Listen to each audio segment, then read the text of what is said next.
Podcast is intended for mature audiences.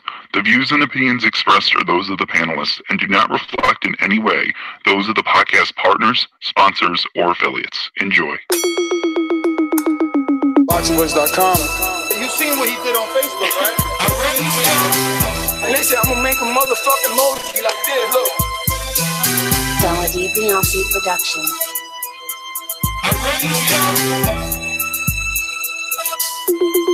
ThaBoxingvoice.com. All the guys want, I want what Mayweather got. I want what Mayweather got. You done bust your ass like Mayweather. It was born to fight. My life has always been a fight. I sacrificed a lot to get to where I got to.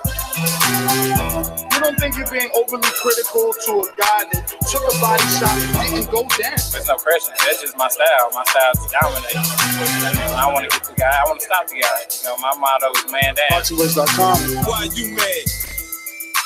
I'm not saying the man can't take body shots.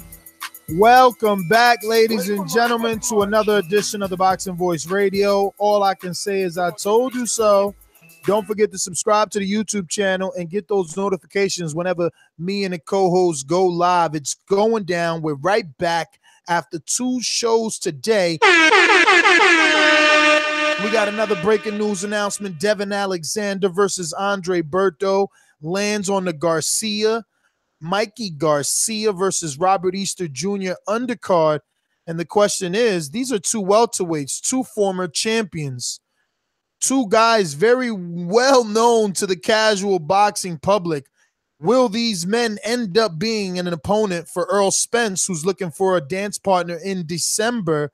That's what we're going to be talking about here today. Devon Alexander, Andre Berto, landing on the Garcia versus Easter undercard.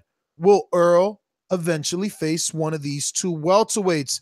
You know the number to call in is 1-425-569-5241. Press 1 one time to voice your opinion right here on the Voice of the People hotline, where you can just add Nestor Gibbs on Skype and be part of the conversation.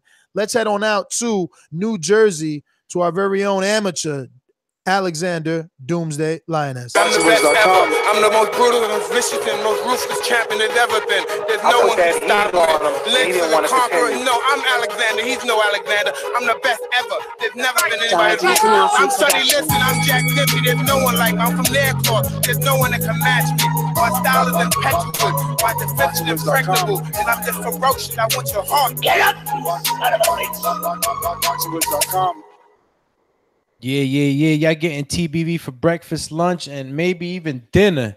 We back with this Devon Alexander versus Andre Berto topic. And shit, I know that, you know, he might be fighting, the winner of this fight might be fighting you guys, as you know, as their IBF mandatory, but you never know. Like Ness said, my man Earl might need a dance partner. Are these guys, you know, in that pool where they would be considered? Guys got similar opponents, man. I was looking into these guys' fights, and they both fought Sean Porter. They both fought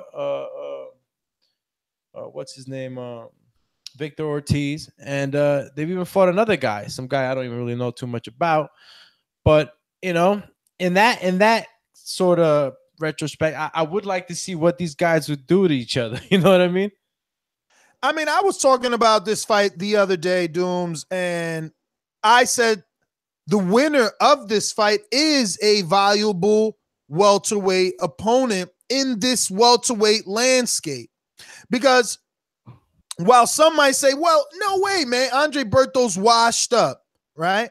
But name a welterweight that Sean Porter doesn't do that too. People can only really say Crawford and Earl. You know, no one's not expecting Sean to do what he's done to everyone. That's what he's done. Like, I don't know, man. I'm not ready to write any of these guys off, especially not Andre Berto. Andre Berto has very good power.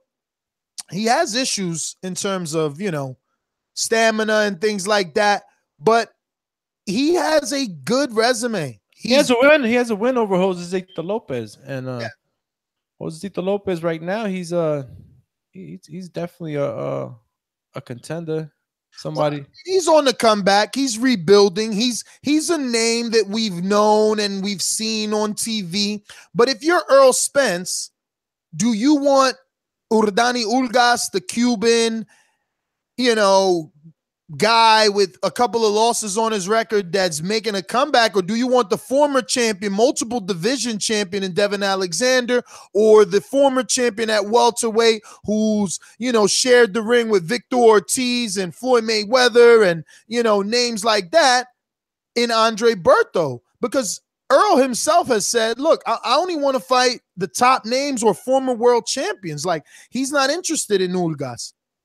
For us, though, Doomy, this is a good thing. This fight ends up landing on the Robert Easter Jr., who's going to be taking on Mikey Garcia. And, that fight is going to be happening in the Staples Center in Los Angeles, and it'll be televised on Showtime. Yep. And if you're Kevin Cunningham, you're happy because your new guy in Robert Easter Jr., who you'll be taking the battle versus his toughest test in Mikey Garcia, is on that card. And your old guy, the former multiple division champion, Devon Alexander, so it makes it an easy night for Kevin Cunningham, while it still will be a very busy night on July 28th. So obviously Devon suffered his issues with opium overdose or opium abuse, from depression. Definitely he's on the comeback, right? I mean, the story is it's a great story, an inspirational story at that. Many people that know about suffering with addictions and stuff like that, and abusive I guess what do they call it? Addictive person, addictive.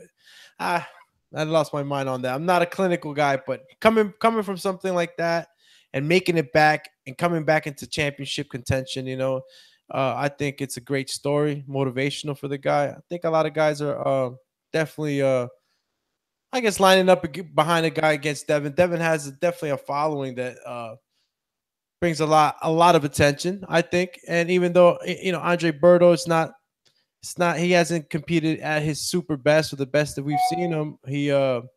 He also has Floyd Mayweather attached to him. So I'm thinking a lot of people show up to see these guys. I got a few people saying Devon wins this. I believe Devon wins this. Shout out to Jakari, Wayne. A couple of people having Devon winning. Shout out to Rick. He says, I'm good with the winner facing Spence. Either way, gives him another name, even if it's not a prime one. And look, that's what you need to do in this division. You need to build up these guys in order to create a star. And the only way to do that is by giving them former champions. That's how they did it with Canelo. But look, I'm not mad. I'm happy that it landed on the Easter versus Garcia undercard. It strengthens it. I don't know how well that's going to be because now you're putting 3 African-American fighters in Staples Center. And we've seen what happened there with Charlo and Trout. Do you think it was just that fight? Is this crowd going to be open to these African-American fighters? Are they going to be open to this style? I think Devon is a bring it type of guy. He lets his hands go. I think they both have fast hands. So we're going to see a really high level speed fight with these two guys. I don't know about a knockout. I don't know about any stoppages, any major stoppages. I think this is a fight that's going to be a back and forth action fight. I really do. Yeah, look, Devon has been looking good. I've been following him closely, obviously, since his comeback, man. He's working very hard. And obviously he's aligned himself with, a lot of new guys. Devon Alexander's sharing the gym with the likes of Adrian Broner, being pushed alongside Adrian and Gervonta Davis. Now Robert Easter Jr. They had Montana Love in there. They're even training Erickson Lubin, so who knows if he's getting some sparring from one of those guys, and let alone the names that Kevin Cunningham is bringing in for sparring. Listen, what I want to ask you guys, if you're tuning in, if you're just coming into the live stream, hit that thumbs up. Let's get those notifications clicked on. Let's get those thumbs up so that we can help with the visibility of the show. Yeah, this was a quick report. Obviously, we wanted to let you know where you can watch this fight. It will be on Showtime, Los Angeles Staples Center, July 28th. Mikey Garcia versus Robert Easter undercard. We got Devon Alexander versus Andre Berto. Maybe this ends up being a Earl Spence opponent. Final thoughts. I'm happy, bro. Like I said, welterweight division, in my opinion, I know these guys. These are my generation welterweights. Other people may say, "Oh, this generation isn't good." Whatever. These guys are good in my opinion. I watched Devon come up. I watched him get his first loss with Tim Bradley, who's going to be first ballot Hall of Famer. Like Berto has only suffered losses to big names. You know what I mean? Outside of Karras when he hurt his shoulder. I'm okay with this. This is a sport I love. I'm your host, Nestor Gibbs. Find me on Instagram and Twitter at NestGTO. Those were my final thoughts. Do me. Final thoughts. I mean, this is a great addition to the undercard, Mikey Garcia and Easter. I think it's going to be a good fight. Fast hands, like I said, both fast fighters. Looking to watch back and forth. I'm talking about fast back and forth pace. So I'm okay with it. Hope everybody else is okay with it. We're going to have a good night of fighting that day so far with these two fights. So those are my thoughts. This is breaking news. This is Alex_Doomsday_Linus on IG, on Facebook, Alexander Linus. And yeah, for the love of boxing. We actually got a Skype caller. Wesley, what's up, brother? What's up? What's the topic today, man? Well, right now, you missed 2 Joshua shows, and I know that's what you would love to talk about. Right now, we're actually closing this one out. This is about Devon Alexander and Andre Berto. The fact that that fight has been announced is placed on the July 28th Staples Center card in Los Angeles on the undercard of Mikey Garcia versus Robert Easter. Yeah, okay. I mean, in terms of the Joshua stuff, it's a bit farcical now, man. Man, Wes, I would love to let you rant, but we were on our way out with this one. You're 2 shows late, brother. We did an 8 a.m. on that one. Then we did a 3 o'clock on that one. I even notified you personally, as you know. But check it out. Subscribe to that YouTube channel, bro. You got to get those notifications so you know when we're going live. Look, you're a long-time listener, alumni listener, and you're obviously not hitting that notification. What's going on? So future, present, past, hit that thumbs up button. This is me and Doomsday Linus bringing you guys another boxing breaking news report. More boxing for you. Added to the Mikey Garcia card, strengthening it, making us even happier in a couple of days, And a month from now, we'll be watching a great card, is all I can say. So I guess catch us on the next one. Peace. Got this breakfast, lunch, and dinner. TBV.